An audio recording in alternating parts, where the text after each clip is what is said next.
یا رسول اللہ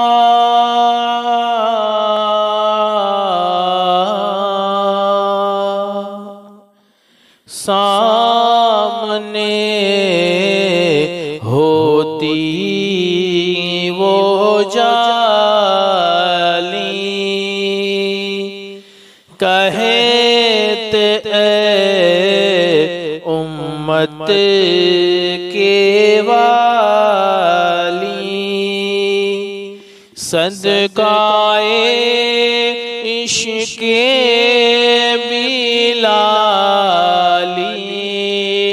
ڈالیے جولی ہے خالی یا نبی سلام علیکہ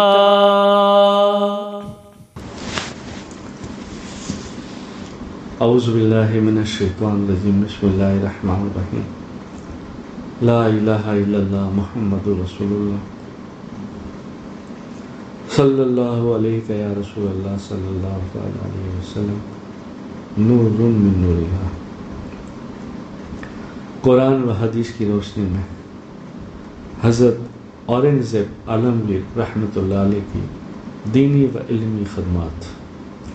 حضرت اورنگزیب عالمگیر رحمۃ اللہ علیہ کو اسلامی و شرعی علوم سے خاص لگاؤ تھا۔ یوں تو ان کے دور میں بہت سے دینی اور علمی کام انجام دیے اور بہت سی ساری کتابیں شائع کی گئی۔ انہی میں سے علامہ حسن کی کتاب رد شیعہ اور دوسری کتاب مولانا محمد مصطفیٰ کی نظم الفرقان میں جو قرآن مجید کے الفاظ کی فہرست،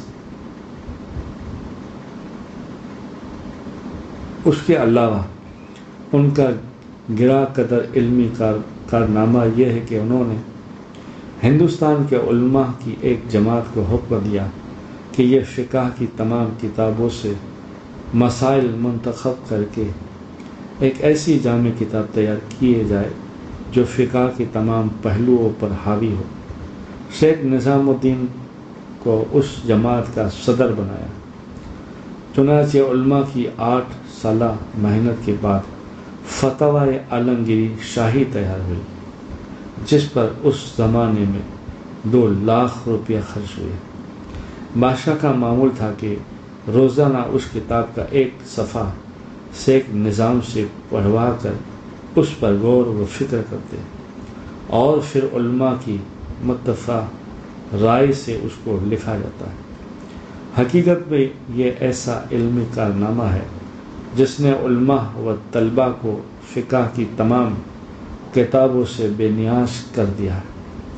جب اس کتاب کو عرب علماء نے پڑھا تو اس سے بڑی قدر کی نگاہ سے دیکھا اور پھر عرب میں فتویٰ ہندیہ کے نام سے اس کو شائع کیا گیا۔ اللہ کی قدرت۔ اللہ تعالیٰ نے چھوٹی سی بڑی بے شمار مخلوق پیدا کی۔ کوئی بھی چیز قدرت کے کارخانے میں نکمی اور بیکار نہیں۔ مچھر ہی پر غور کیجیے تو اس کی بناوٹ اللہ کی قدرت کا کرشمہ معلوم ہوتا ہے۔ وہ جب انسان کے جسم پر بیٹھتا ہے تو اپنی سون جلد کے مسامات میں داخل کر دیتا ہے اور پیٹ بھر کر خون چوس لیتا ہے، اور حیرت کی بات یہ ہے کہ اس کی سون اتنی باریک ہونے کے باوجود نلکی کی طرح ہوتی ہے۔ آخر اس کی اتنی باریک سون میں سوراخ کس نے پیدا کیا؟ بے شک یہ اللہ ہی کی قدرت ہے۔ قرآن میں اللہ تعالیٰ فرماتا ہے، نماز میں اللہ کے سامنے عزیز بنے ہوئے کھڑے ہوا کرو۔ قرآن پاک سورہ بقرہ آیت نمبر 238۔ اگر کوئی شخص کھڑے ہو کر نماز پڑھنے کی طاقت رکھتا ہو تو اس پر فرض اور واجب نماز کھڑے ہو کر پڑھنا فرض ہے۔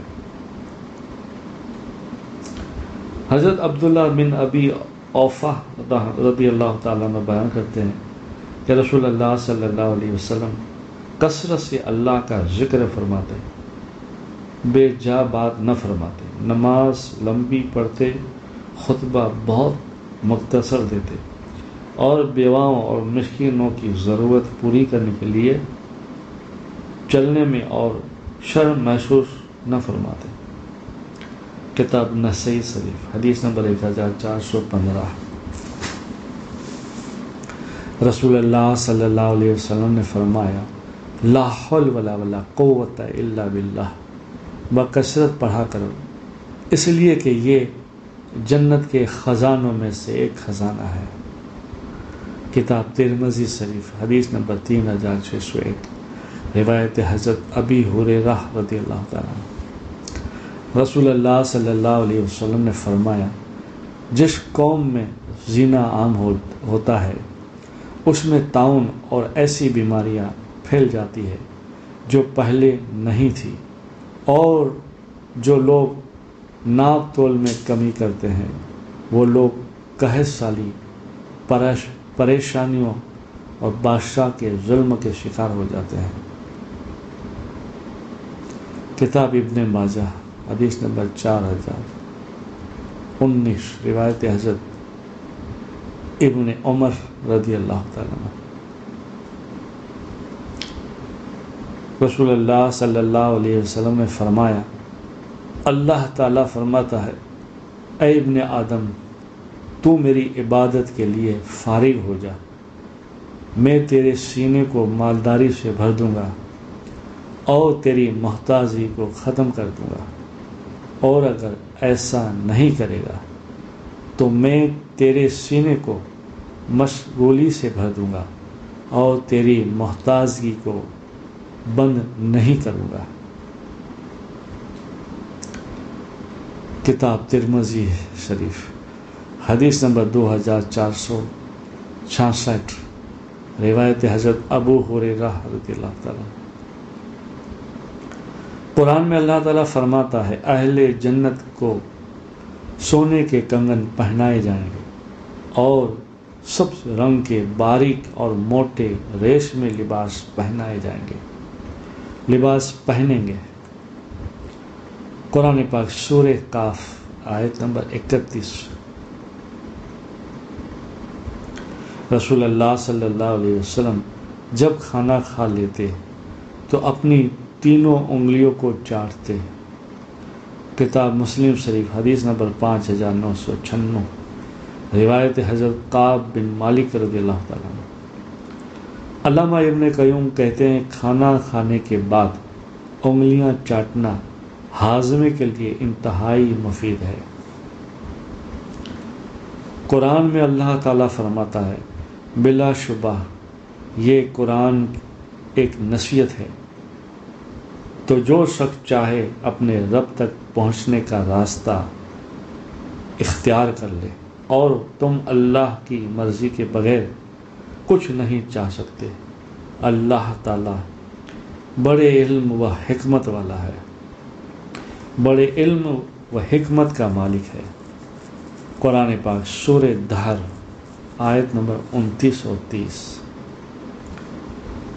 صلی اللہ علیہ النبی وعلی آلہ صلی اللہ علیہ وسلم۔ صلاۃ و سلام علیک یا رسول اللہ صلی اللہ تعالی علیہ وسلم۔